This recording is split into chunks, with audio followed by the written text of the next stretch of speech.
Hello বন্ধুরা, গীতা কিচেনে আপনাদের সবাইকে স্বাগতম। এই যে দেখুন, আর একটা নতুন ভিডিও নিয়ে চলে আসলাম। সকাল সকাল আমার কর্তামশাই বাজার নিয়ে চলে এসছে।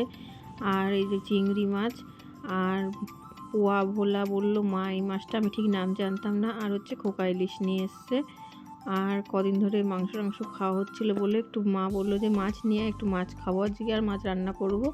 আর এদিকে সকাল থেকে কাজে বউটাও আসেনি। মায়ের আজকে বিশাল কাজের চাপ পড়ে গেছে।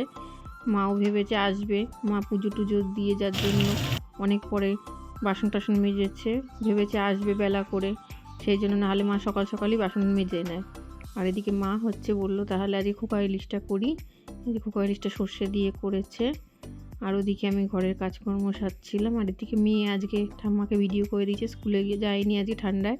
আর এদিকে মা বেগুন ভাজা আর করেছিল। আর এদিকে আমি দুপুরবেলায় আজকে একটু বাড়ির কুমড়ো পাতায় একটু চিংড়ি ভাপা করেছি। যে দেখুন, ভিডিওটা ভালো লাগলে অবশ্যই একটা লাইক কমেন্ট করে দেবেন। ভালো থাকবেন।